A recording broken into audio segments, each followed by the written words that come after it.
not party time yet. 1, 2, 3, eyes on me. Yeah, who's got kids, right? Yeah. Teachers. Gotcha. Now you know what it's like. Steve, can you hear this? Louder. We'll come on that. All right, everybody, I'm going to introduce the last panel of the day. This is the home stretch, everybody. We're going to be talking about the evolution of sales coaching. The panel is going to be led by our founder and CRO, Jared Houghton.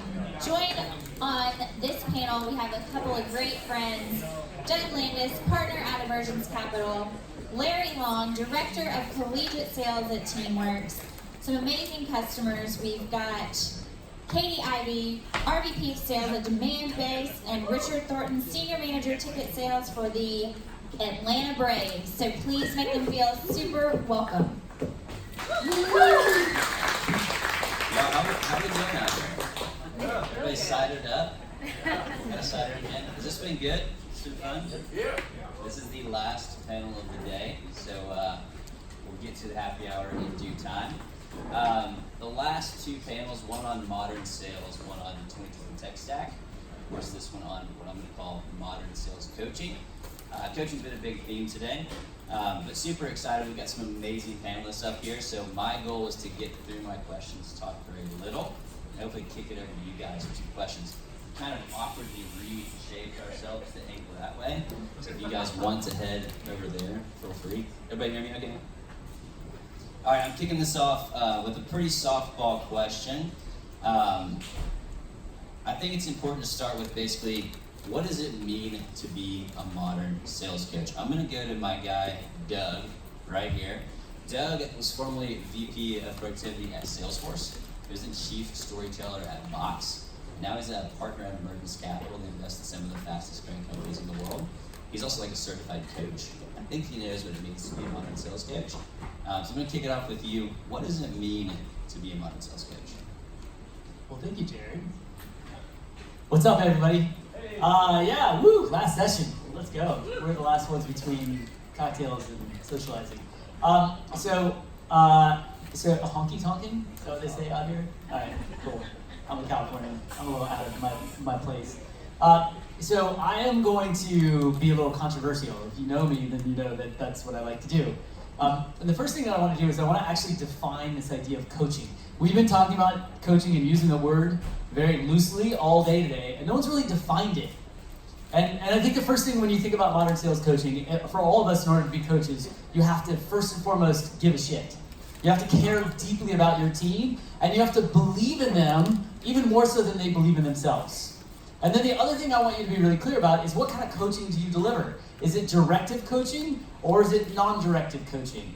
Think about this, because I think unfortunately we live in a society right now where it's like, oh, everyone has to be all nice, and let me ask you questions and let you tell me the information. But the reality is if you ask, people always use when it comes to coaching sports analogies, and I think it's a little screwy because a football coach doesn't, when you come off the field, they don't look at you and go, well, so tell me, what went well with that play? I saw a ghost. Right. So what do? They tell you, like, no, you fucked up. You need to be over here. You need to be over there. Sorry, excuse my French. And so I think it's important to be really clear, like, what kind of coaching are you doing? Are you doing directive coaching where it's like, I'm going to tell you exactly what you need to do in order to get from here to there, in order to get this deal over the line, in order for you to get to your number? Or are you going to do non-directive coaching, which is, I'm going to ask you a bunch of questions, and I'm going to allow you to kind of come up with the answer yourself. And I think we need to be really clear about that. And then the last thing is, we also have to be really clear about how to give feedback. We haven't talked about that at all. But giving feedback when someone has done something and you want to talk to them about how they performed, you have to be really careful that you make it about the behavior and you don't make it about them as a person, because then all of a sudden you piss them off, they start to take it personally, and it's not a really good environment. So certainly some things to think about. But the world of modern coaching, I feel like today is more about non-directive coaching, and I am old school, and I believe in directive coaching. I believe in telling your team exactly what they need to do in order to go be successful. I don't believe that you take away their personality, though. So everyone's going to have their own style at how to get there, but tell them how to get there. Love the hot take. Love the hot take. Other panelists, what do we think about modern sales coaches? I actually think you're right, but you have to do both. Wait, I just got the butt. Yeah.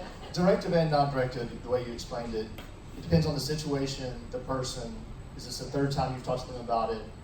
In my world, in baseball, sometimes it's urgency pushes has to be very directive, like, no, you have to do it this way. But to get the best out of your players, which is what a coach is supposed to do, like, right? You want to get everybody to perform their best. If this person doesn't take criticism well, and that's kind of what I've learned. I've been managing for 17 years for the Braves. Early on when I started, you did what you were told because that's what was expected of you. You just came in and kept your mouth shut and did exactly what you're supposed to. I've seen the evolution, and if I did that with some of our new reps now, it would crush them. They would never recover. But I also had people that were athletes in college, and it all depends on the person. So I think you're right and wrong. It depends on the situation. But yes, you have to be attuned. So you have to care about your staff and your people, so that you know which way works for each one. So I think you have to do both. I think both of those are super important. The perspective is always a little bit different, which I appreciate a ton. To me, directive and non-directive are both incredibly important, and it does very much depend on the individual. In my role, I manage a lot of folks that are very early on in their career, so some of them are a little bit fragile. And really, it just comes down to the fact that they're very insecure. Most of us as human beings are relatively insecure, and it's something that we're working through all the time. So when I think of coaching, the biggest difference when I think of kind of management versus coaching for me is coaching is about figuring out what's the superpower, what do they bring to the table that's really unique, and if I can get them to believe that they're actually really great at something, then I can get access to be able to give them feedback and really directive coaching around all the gaps and the areas where they need to improve. But if I can't get them to buy into the fact that, oh, I actually bring something really unique to the table here, and I know I'm going to figure out how to be successful, and I believe that I've got what it takes to be good, then I don't really get to the point of being able to then be directive and direct in the feedback. So that's probably what I would add to those two pieces. All great points. We're dealing with individuals, and my definition of sales is really playing matchmaker. You're matching your products and or services with someone else's needs, wants, desires, challenges, goals, aspirations. It's the same thing with your sales reps. What do they want to accomplish? Where do they want to get to? And how can you help them get to where they want to get to? They're all individuals. They all have different places that they want to go. You talked about coachability. I'm a sports guy. I played baseball in college. I sell to athletic teams today, and I love athletes because they've been coached their whole life. You talk about fragile personalities. Most athletes, if you're fragile, you're probably not going to last in most environments because your coaches are going to kick you in your behind and tell you where you need to improve. It's the same thing, at least for me with my reps. They know exactly where they need to get better, and whether it's directive, we're going to let them know we're trying to win. So I look at sales. I look at my sales team like my baseball team. It's a team sport made up of many individuals, and different individuals tick by different things, but I'm going to find out what makes you tick, and we're going to win as a team to get there. I love that, Larry. That's amazing. Big team sport fan as well. Katie, this one's for you. How does a coach mentality differ from like a sales manager? We talked a lot about, like Ryan actually talked earlier about sales coaching is the new sales management. So I'm curious, what is your take on that? Yeah, it's interesting that coaching has been such a consistent theme today. And I actually think sales management is still incredibly important. There's a lot of things that I manage day in and day out. I manage a forecast, I manage a ton of data, I manage calendars, I manage meetings, I manage lunch plans with clients. I mean, there's a lot of things that are very tactical in terms of how I go about my role. And if you don't get those things right, then things are really messy. And a lot of the things that I feel like are a bit higher level almost can get lost in the shuffle. So management to me is so very, very important. But you're right, it's very different than coaching or leadership. We've talked a lot about kind of the directive versus non-directive. Great coaches ask really, really good questions, and they ask questions that teach people to think differently, not because we're trying to softball and not give direct feedback, but at the end of the day, if I can teach someone how to actually learn, if I can teach them some element of self-awareness that they may not have today, and something about how to assess what their own strengths and weaknesses are, and how to excel in their own career outside of having someone literally spoon feed them, here's exactly what you did wrong and what you need to do differently. To me, that's really the difference when we think of management versus more the coaching dynamic. Okay, now I have a question for all three of you because you're all sales managers. How then do you categorize coaching when you've got one-to-ones, call coaching, account territory reviews, forecast calls? Like, how do you define what is going to be coaching, what's going to be a review, what's going to be in a one-to-one? You know what I mean? Like, if you think about the broad category of all the things that you can talk independently to a rep about, how do you guys then break it down as far as like, all right, this is going to be a coaching conversation, this is going to be a forecast call, this is going to be a one-to-one, like, you know what I mean? Like, how do you guys think through that? I love this unsanctioned panel question. It's a great question. It's a cider. I can go for it. So in terms of how I define one, it's very messy, and it's not, I don't think, as black and white as we would love for it to be. All of us, regardless of how many people we're managing directly or how many managers we're managing through, there's never enough hours or time in the day. I guess the one thing that I've tried to be very deliberate and purposeful on is almost like recording that I'm doing some aspect of what I consider coaching on a weekly basis with everyone that directly reports to me, as well as the managers that report to me. We use call recording software, so I use that to help kind of drive efficiencies in terms of looking for very specific things that I can drill into that are not deal related. That's a challenge for all of us because we want to coach the deals, and obviously at the end of the day we want to figure out how do we bring in the revenue specifically. And I feel like that's a really easy rabbit hole we can get into. We'll realize every one-on-one conversation, every interaction I'm having with this rep, it's about forecast and pipeline and individual deals, and that's super important. But if we're not balancing that with knowing that I'm actually inputting something that's making this person better 1 quarter from now, 6 months from now, 2 years from now, that's driving towards longer term objectives, to me that's when I feel like the coaching is getting lost in the minutia of the management. Right, so because what you want to avoid are random acts of coaching, right? Or everything feels like it's a coaching conversation. Sorry, Jared, you're out of job. We call that drive. I'm just going to we call that drive-by coaching. Obviously, you don't necessarily want to just be popping in and doing drive-by coaching. You just want to take over here. That'd be awesome. No, keep going. Next question. Talk to me about building. It's kind of a dovetailing off what we're talking about. Building a culture of coachability. So, Larry, Richard, you guys are in the sports world or have been in your past. How do we get our teams to feel okay with coaching? How do we get them to trust us and know that you, the leader, like literally have their best intentions in mind, and be okay with that? It's a great question. No one cares what you know until they know that you care. I mean, we're dealing with people. So, I mean, if your reps and if your people don't know that you actually care about them, I mean, I heard it earlier, I call them me monsters. If all you care about is me, no one's going to follow what you say. It's like, I care about me as well. If you don't care about me, then ain't nobody got time for that. I think that's Sweet Georgia Brown. So it's creating that culture.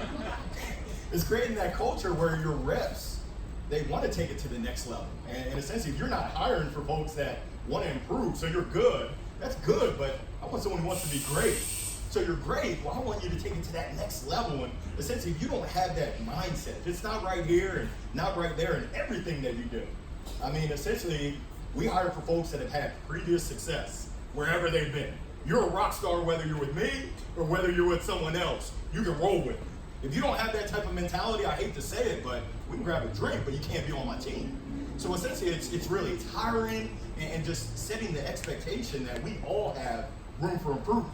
If we don't, then it's time to hang them up. It's time to retire.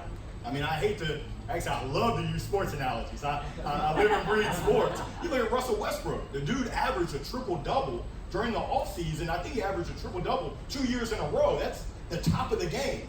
But during the offseason, he's still working on pieces of his game. Tell me that isn't strong. If you don't have that kind of mentality, then it's going to be tough for us to work together and really drive and win together to get to where we want to get to.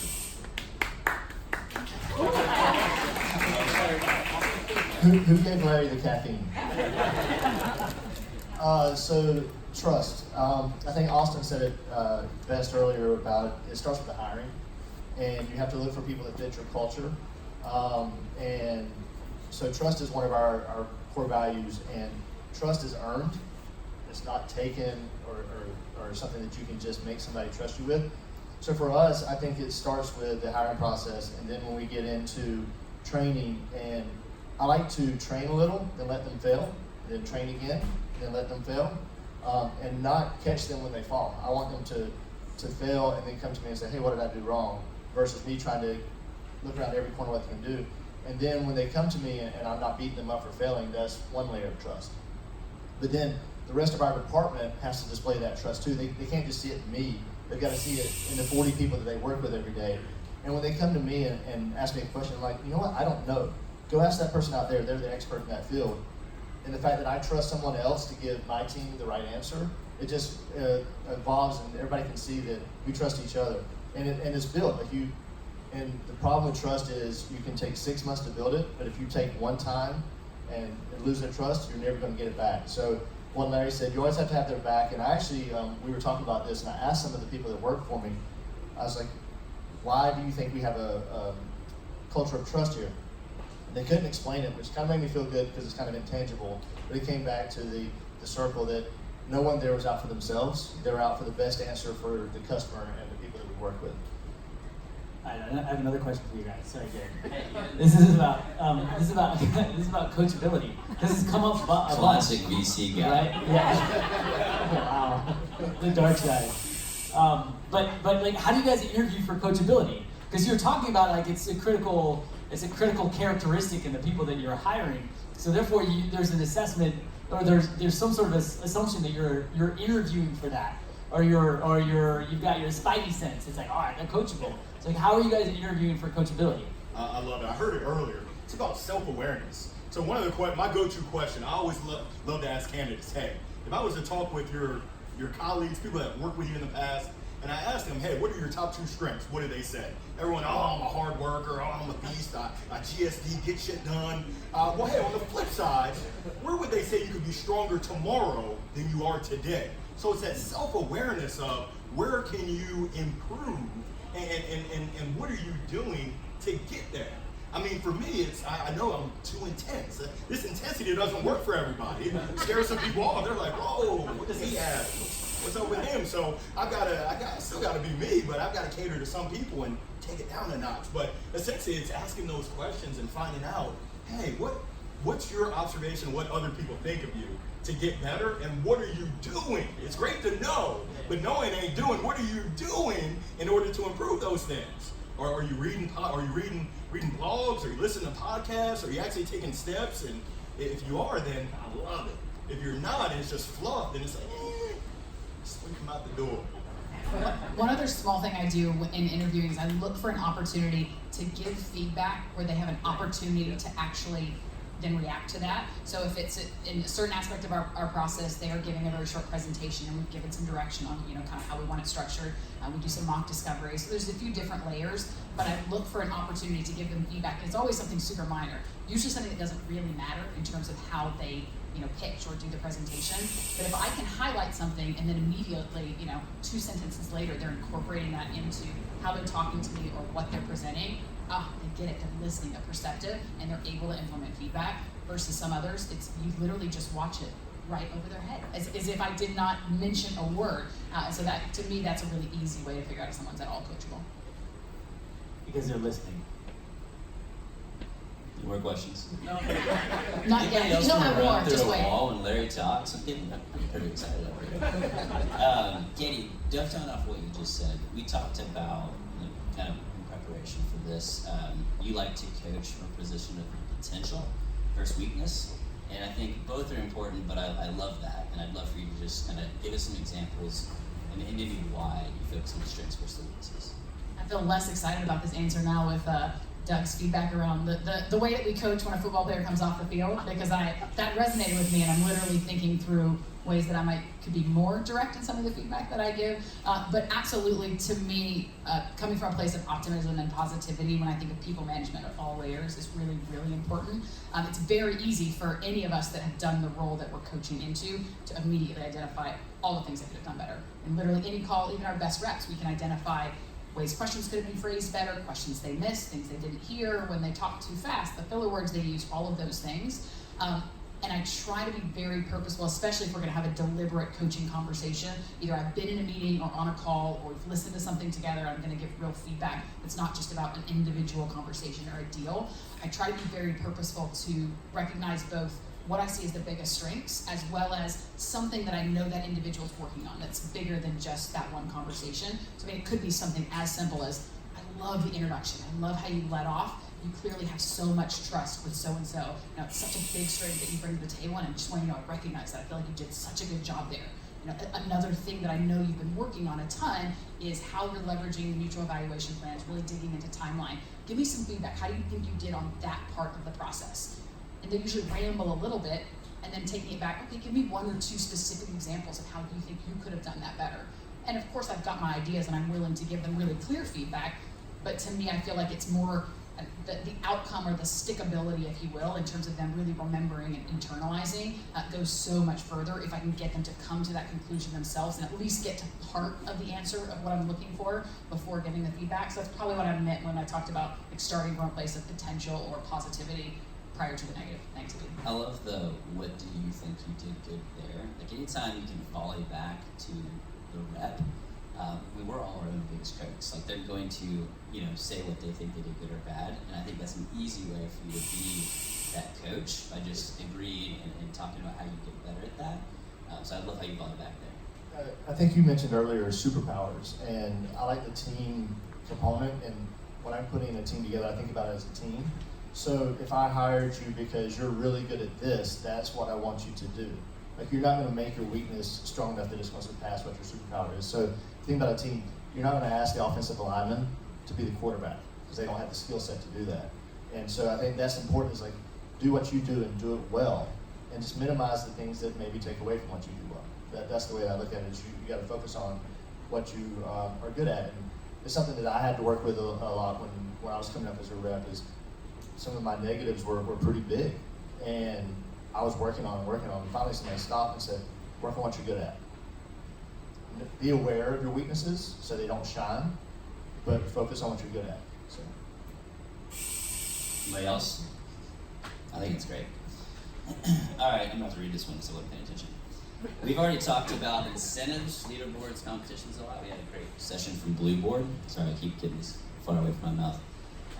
We're going to round robin this one, but the coach is the one that literally sets the pace of the team. They motivate them. They literally, without them, they're not going to, rush into battle. So what have you found works to keep your teams focused and excited to win? Are you running contests? Are you doing anything specific to keep them motivated and excited to win? Ambition, that's the correct answer, right? This actually, I actually meant to say that. This was not a softball for ambition. So anything else? What works out there? Well, I'm going to give a little color on this. I think the important thing when it comes to coaching is there's a lot of nebulous conversations, very vague conversations around coaching. And I think one of the things that as a rep, I always try and put myself in the shoes of the person who's on the receiving end or whatever it is that it may be. But the reality is a lot of reps need more context, right? So be really clear. What I've seen work really well is when you're really clear about, all right, cool, we are going to focus on the deal or deals that you're working on, right? Or we're going to focus on the process, or we're going to focus on you as a person, what do you want in your career, and what do you want to get better at? I think a lot of times we don't give enough context, and then we don't give them the opportunity to get deep enough. It's like, all right, so you want to close two new opportunities this quarter? Great. Cool. Tell me how it goes. Well, like, all right, well, what are you going to do? What are the steps that you need to actually take in order to get someone to want to engage with you? What do you get more specific and get more detailed? And be really clear. Are we focused on coaching? Is this deal coaching? Is this process coaching? Is this people coaching? And be much more clear and, I guess, prescriptive, so that everyone has more context. That's just what I've seen work well.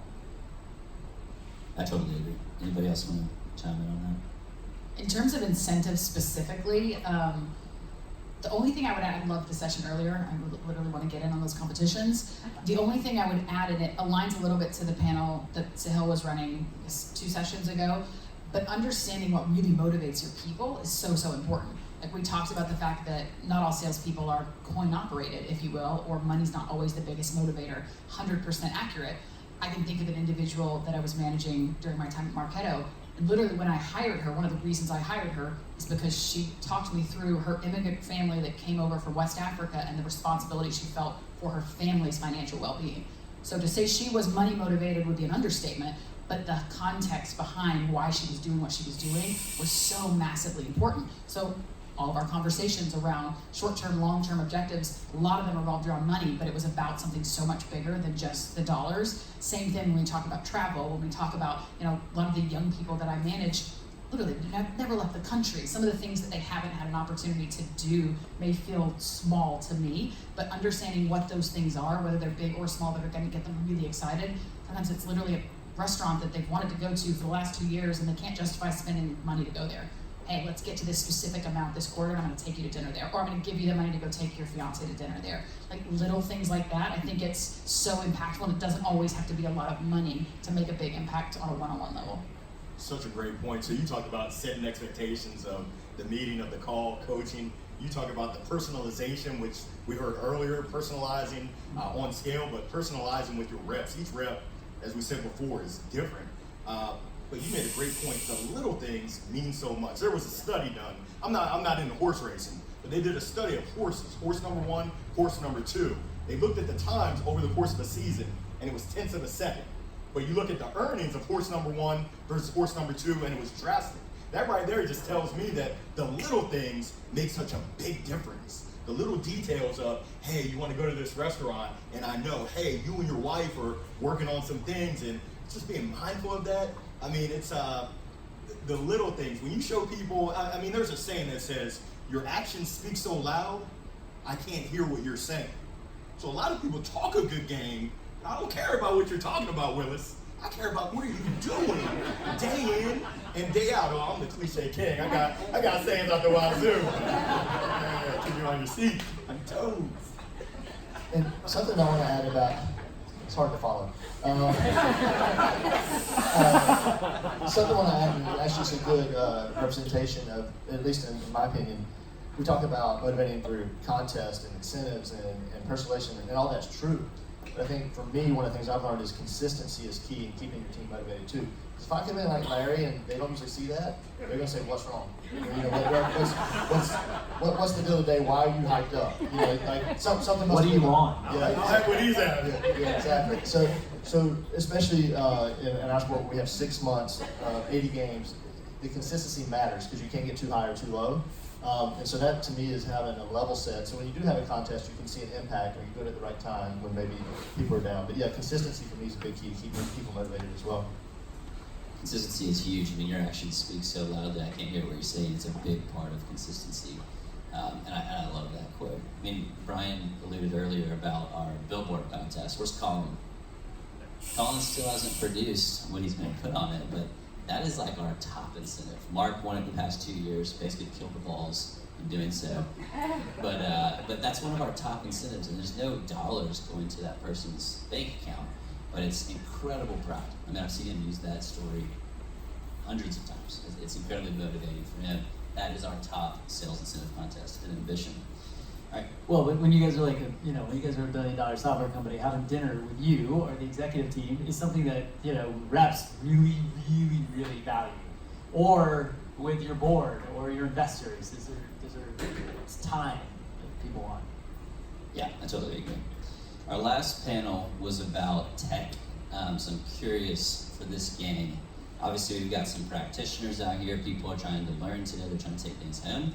What tips, tools, tech is out there that you're using to help?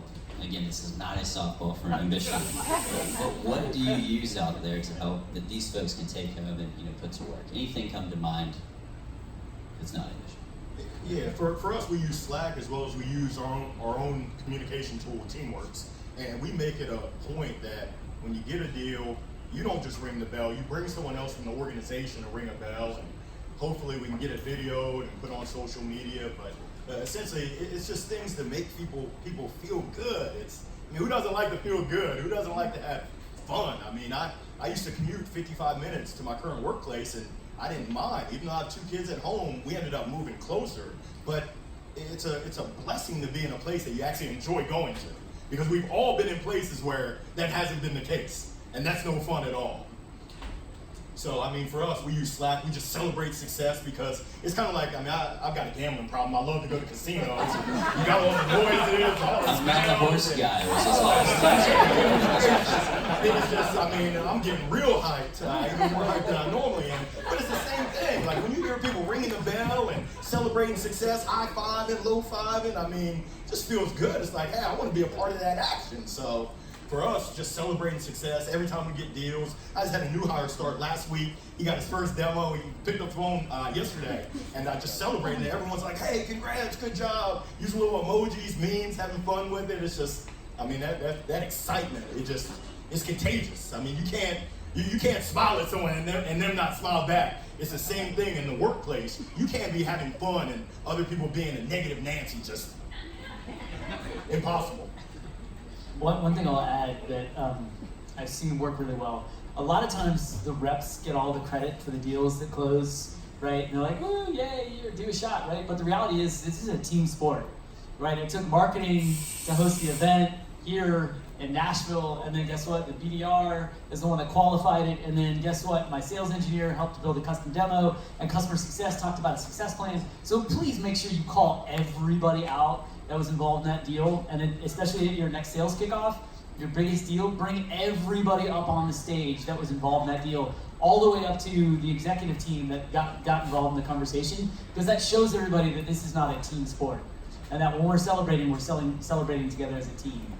Yeah, similar to Larry, we use Slack in a very similar way, and part of it's to do just that, talking about the marketing support that we got on the deal, the SDR, the SE that was involved.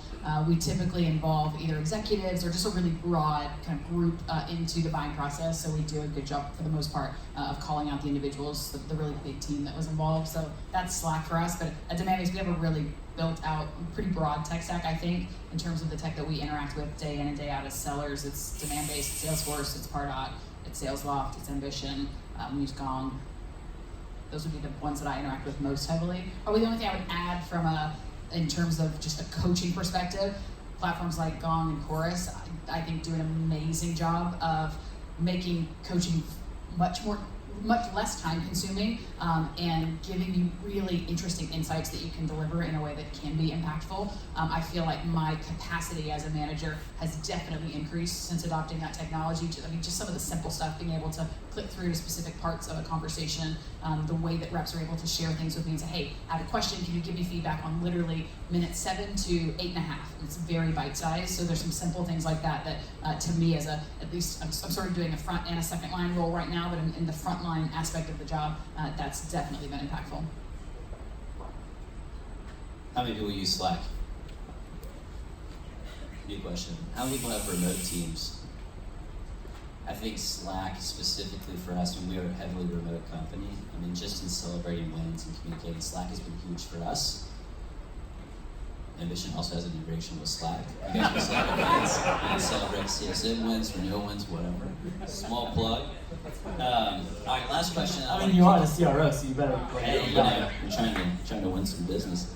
Last question. We've been talking a lot about Real Sales World. Who did a Real Sales World? Either before or over here at the booth. If not, the marketing crew once you're over there. We've been talking a lot about that, and basically it's, what would you tell your day one self, knowing what you know now? I'm going to tweak this question, put you guys on your feet a little bit. As a sales leader, what would you tell yourself now, knowing what you know now, back in like day one sales leadership? There's a lot of sales leaders out here, and there's a lot of sales leaders of sales leaders that can take this information back. So I'd love to hear from you guys, and what can you tell these folks out here looking to take things home? I'm gonna keep it real simple. Be authentic. You can't be anyone else but yourself. I mean, you can't be me. You wouldn't want to be me. I can't be you. And to be flexible. I mean, essentially, just realize that what worked before and what might be working now might not work in the future. So if you keep it real and you're yourself and you're flexible, you're gonna have a lot of success and just weather the storm. I mean, there's gonna be ups and downs. That's this 4-letter word we call life. But keeping that happy medium when things get low, Don't let it get too low. When things get high, be careful because it'll knock you down real quick. Just How do you follow that? Like, Why don't you go next? oh, yeah, geez, thanks. Yeah. I don't know, I get so lost in listening to him talk. It's crazy. And if you know me, that's rare. I like to listen to myself talk. Right, Sahil? So, yeah, we'll leave that alone. The one thing I would add is there's this idea of the sales equation. If you don't know what it is, and if your team doesn't know what it is, then I don't know how you're running your business. It's like, okay, what are your baseline metrics for every segment you have in your sales organization, whether you're an SDR, you're an AE, or closer, you're a sales leader.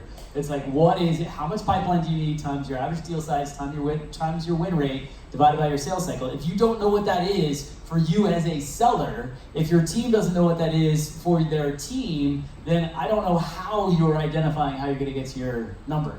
How do you identify what dials to turn in order to get to your number? Do you need more pipeline? Do you need to increase your win rate? Like, what do you need to do? A lot of times we create these programs in the world of sales productivity, I'll name it, that is focused on how do we turn those dials, but like, if you don't have the data to back it up, and you don't know what you should be paying attention to, then it's really effing hard to do your job. So that's what I would remind myself that as a youngster. Any collateral you can provide for this audience after this thing on that? Of course. I think you've got it. All right, we got you. Anybody else? One piece of advice I would give probably my younger self, day one of sales leadership. My background was a little bit interesting in that I wasn't the natural superstar seller right out of the gate, but I was a natural at the leadership aspect. So I think that I went through a transition. I got promoted really quickly because I was a natural people leader, but I second guessed myself for a long time because I didn't do some of what we talked about earlier on in terms of identifying your strengths and not being afraid to live in those. Don't get me wrong, I had to learn to be a kick-ass seller because I don't think you can be credible leading sellers unless you're really good at closing deals. So I've worked on that over time, but I think it took me longer to get to that place where I really recognized how to lean on my strengths as a people leader as opposed to a seller. So I would have done that sooner. My advice is actually being eliminated today. I've learned a lot of new words today, a lot of new things like technology stack. And, we're just a baseball team. We don't do those kind of things. But I mean, and we have to be careful not to just grab everything because we don't know what we're doing half the time. But what I would tell myself is it's about the people. It's not about the new technology, the new way to sell. It's not about the new gadget, the thing that's going to make it faster. It's about the right people. If you hire the right people to do the right jobs, you'll be successful. And as a young manager, I lost focus on the people at times when I should have been focusing on them. I was focusing on a process or worried about myself getting better. Like, hey, how do I get my next promotion? But at the end of the day, it's about the people. And so it starts with hiring and training and developing them and caring about them more than you do about your own success. That's great. I think we're almost out of time. Rob, how are we looking? 5 minutes? We're gonna give 5. Who here has a question? Anybody have a question for this pretty guy? ready to get his drink on. Surely we have questions. Come on. I'll go. I appreciate, Jared, you not giving the softball ambition plug thing, but I'd actually be curious to see how you guys are using ambition. What are maybe 1 or 2 things that you didn't know that ambition would provide for you, for your teams that it has? For us, I saw activity scores, I thought they were great, and I was obsessed with that, but the coaching programs have actually turned out to be more impactful for our organization. And I'm just curious if you guys had seen any either unintentional or other benefits that came out of it that you really enjoyed. I've told this story a couple of times today.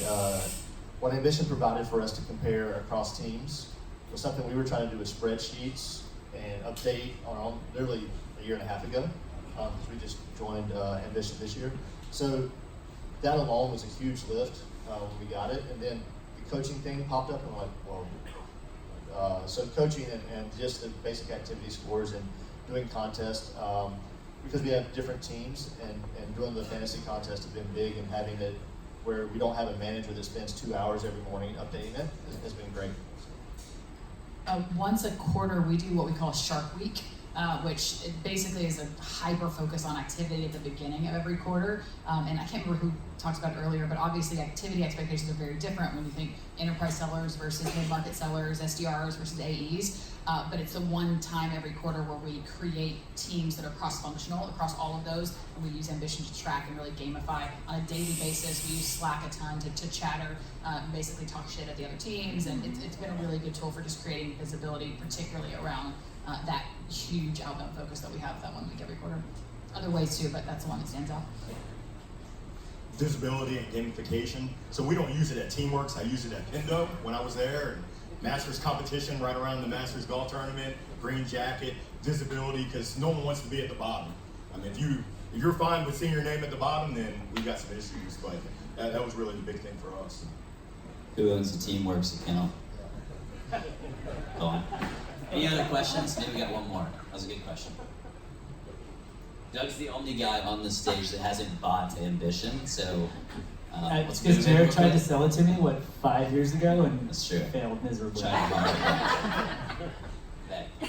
My question is, thanks for all the context on coaching, and I agree with you, Doug, of like, we haven't really gotten into the nuts and bolts of like what coaching looks like, and I naturally lean towards the very, you just came off the football field, and I'm just gonna immediately report to like Direct Central, and like, here are the 5 things that were screwed up about the call, this is where it went, and I've had to learn how to adapt to ask the softer questions of like, okay, why do you think that call went wrong, so that I don't just come over as this overwhelming.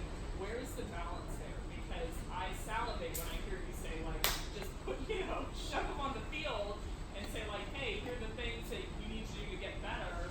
But then I also know in context of like millennials and the next generation, and then generation after that, and now we're getting softer and softer. So where is the right? I guess my question is from all 4 of your perspectives, where is the right balance? I mean, I would guess the answer is balance. So where is that balance of incorporating soft skills within coaching, but also not just being this overly benevolent, I'm gonna soothe you to sleep, because that's not sales. That's not modern selling that I know. Right. So the question basically is, how do you create a balance between directive and non-directive coaching? I'd say it. The worst answer possible. It depends. Kidding, tongue in cheek. I think you can be. One's going to be somewhat dependent on the person and how they receive feedback, if you will, and how they want it. And you might even ask them, like, do you want it direct, or do you want to come up with the answer on your own, and I'll guide you there. I think that's one approach. But I think also it's important if you start to categorize what we're going to be talking about. If we're doing deal coaching, guess what? Directive, straight up. I know how to do deals. You don't yet, so I'm going to tell you how to do it, because this is how it needs to get done. If it's going to be maybe about process, maybe it's a combination, and then it's about a person, then it's going to be non-directive. Like, okay, tell me more about, how you can see yourself as a manager. What do you think? Tell me a great man. You know what I mean? So like, you can pick the context for when it makes sense to be directive versus non-directive. I think that's a place to start. I would say it's based on the expectations you set from the beginning, and it's I believe it said earlier will. I can't remember the phrase, will versus skill. And if it's a will problem, I'm very directive. If you're not meeting the standard that we expect you to meet from just coming in and doing your job, that's very directive. But if it's a skill, that's my fault. That's not theirs. So I'm not as and this doesn't apply to everyone, but I kind of equate it to being a parent. Like, if your kids know the rules and they blatantly break the rules, there's a penalty to pay for that. If you don't know the rules, it's my job to teach you that was something we shouldn't do or should do differently. So that's kind of the way I equate it. Is, are the expectations set from the beginning? And if they are, then you should know what the performance should be. Anything else? There's no magic formula. No, we got later. I want to hear all 4. Yeah, it's kind of like everything else. I heard I love the analogy with kids, but there's really no magic formula. It's really, I don't know, for me, it's if you get to know your people, you kind of understand what's going to work, and you're going to make mistakes. At least I made a ton of mistakes. I don't know about y'all, but I made a ton of mistakes in terms of coaching and leading teams, and you learn from it. You learn from this time to how you can get better next time. So Yeah, Doug talked about this just a little bit, but I typically ask folks that I just hired or that are newly promoted onto my team for some clarity in terms of how they like to be managed, great leaders that they've worked for, managers they've worked for in the past, and why that relationship worked well. And then I also ask for feedback for someone they've worked for that they did not work particularly well with, because I'm trying to understand how they best receive feedback, how they learn best. I also have at times given, there's this little quiz you can give to learn how someone learns. So literally, are they auditory, are they visual, like how do they receive information? So especially if I'm feeling challenged or like something's just not connecting, I'll go down that path. Sometimes I'll make them take a personality test as well if I feel like we're not connecting and I can't quite figure out kind of what the blocker or what the challenge is. But every person's so unique. Every individual is different, so I feel like there's not a cookie cutter answer. Well, and also you as a leader is unique. Like your style, like I just tend to be more directive. So like if you don't like it, don't work for me. Like, sorry. I mean, that's just, you're gonna get, I'm very transparent. You're gonna get, I'm a straight shooter, just like Larry. But yeah, I got a soft side, but like it's also on your, like what your own style is, how it works. I think also if you can be really transparent with your team about what your own weaknesses are, like I'm really honest with my folks about some of the things that I feel like I'm really good at and other areas I'm working on. So hey, I may at times be challenged with talking slow and giving you a lot of information. I mean, that's literally, I talk really fast. And so I communicate that, hey, if I am ever overwhelming in the speed at which I'm talking to you or giving you information, please let me know. I can slow down, I'll take a breath, but just give me that feedback. Even just saying something as simple as that and acknowledging, hey, I have gaps and weaknesses too, so help me work best with you. I feel like that opens up doors of communication too. Y'all crushed it. Thank you so much. Rob's giving me the evil eye. The road was high. Thank you, Rob,